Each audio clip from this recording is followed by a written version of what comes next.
fenol, que essa semana ganhou uma nova decisão, né, Pedro? Depois de todo aquele acontecimento, aquela tristeza danada envolvendo a morte de um paciente, representantes de conselhos e sociedades médicas preparam agora um dossiê que defende a restrição de 7 procedimentos estéticos invasivos apenas para médicos. Ou seja, eles defendem que alguns procedimentos continuem porque foi ontem que a gente compartilhou? A definição de que o fenol estava proibido, né? Para qualquer tipo de procedimento, em qualquer situação. E a gente também falou aqui no live, com toda certeza, alguma parcela da sociedade médica, das pessoas que trabalham de maneira séria, vão se opor a isso, né? Porque fica todo mundo pagando por um erro terrível de um CEP, de um endereço.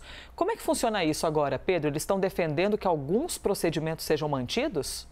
Na verdade, Elisa, essa decisão da Anvisa causou um rebuliço no meio médico, porque eles queriam que a Anvisa, né, que proibisse o fenol para todo mundo, menos para os médicos. Essa era a intenção do Conselho Federal de Medicina, que se reuniu com representantes da Anvisa. Mas, para além disso, tem um debate que acontece há mais de 10 anos, que é um debate sobre quem tem direito de fazer procedimentos estéticos invasivos.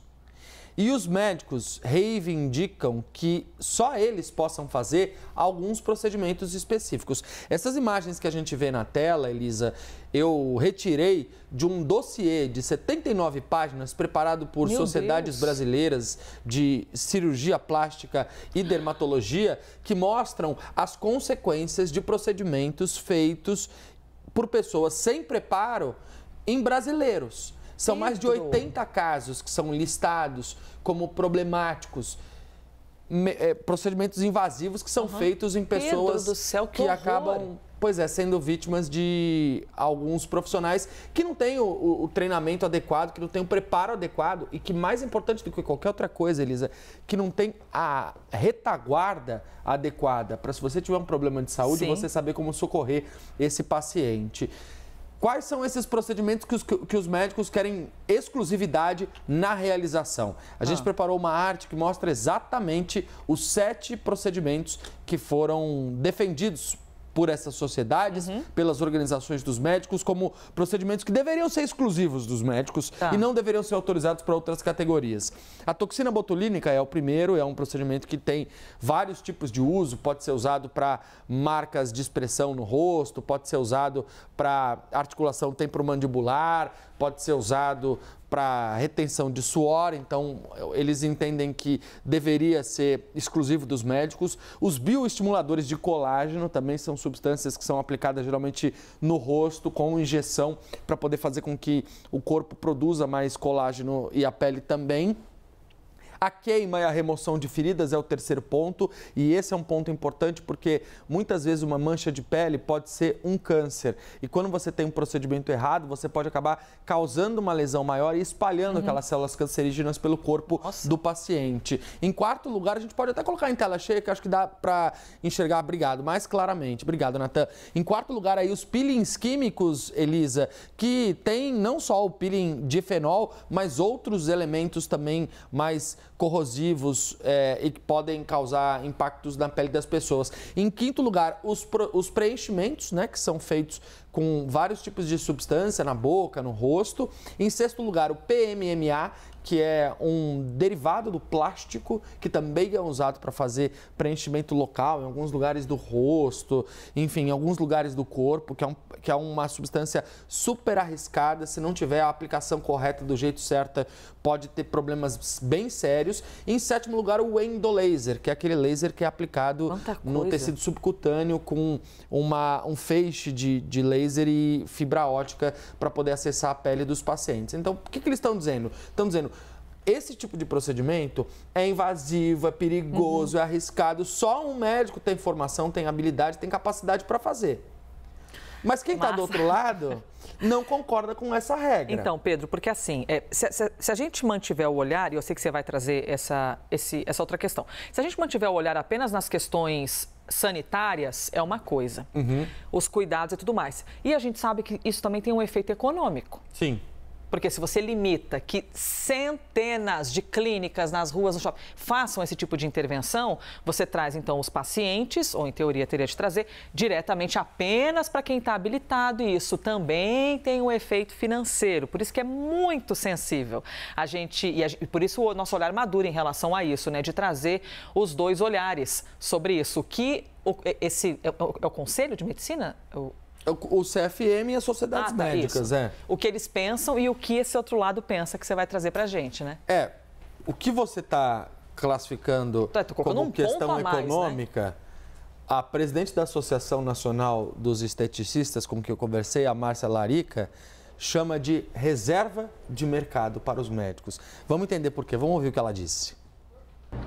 Esse dossiê não representa a realidade do esteticista.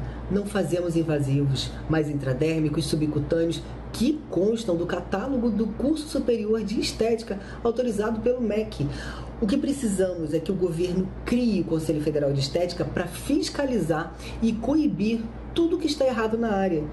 Todos os supostos profissionais citados como esteticistas no anexo do dossiê não são esteticistas, não têm a graduação de estética e cosmetologia. Fica claro que o dossiê quer impor goela abaixo da sociedade a odiosa reserva de mercado que é proibida pela Constituição da República, no artigo 170. A necessidade aqui é que seja criado o Conselho Federal de Estética e Cosmetologia. Olha, ainda avançou, hein? Conselho Federal de Estética e Cosmetologia. Porque qual que é a solicitação dos esteticistas? Se você tem problemas para poder ter um controle de fiscalização rigoroso contra esses influencers, aventureiros, etc e tal, cria um conselho que vai poder dizer quem está habilitado e quem não está habilitado, que vai poder ter regras, protocolos, vai poder exigir dessa categoria que respeitem uma série de determinações. Eles querem essa profissionalização porque eles entendem. Aliás, depois dessa morte do pirindifenol, os esteticistas tiveram uma onda de cancelamentos. Claro. Vários cancelamentos. As pessoas com medo de fazer procedimentos estéticos. Claro. Não só de fenol. Só que como esse debate tem dois lados, a gente traz também a fala da vice-presidente do Conselho Federal de Medicina.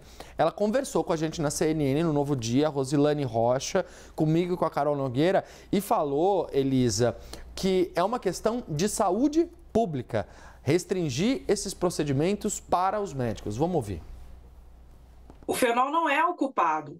A questão é que pessoas que não são habilitadas, nem legal, nem tecnicamente, estão utilizando o fenol de forma errada, com a técnica errada e causando lesões graves nos pacientes, inclusive a morte de um paciente, como aconteceu recentemente.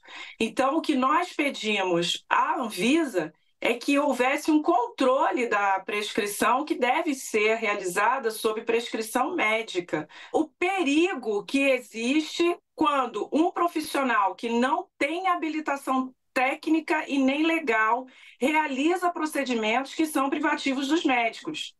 Nós estamos há 10 anos fazendo um levantamento de dados e nós provamos que existem 10.000 ocorrências policiais por exercício ilegal da medicina com denúncia do próprio paciente que sofreu graves lesões.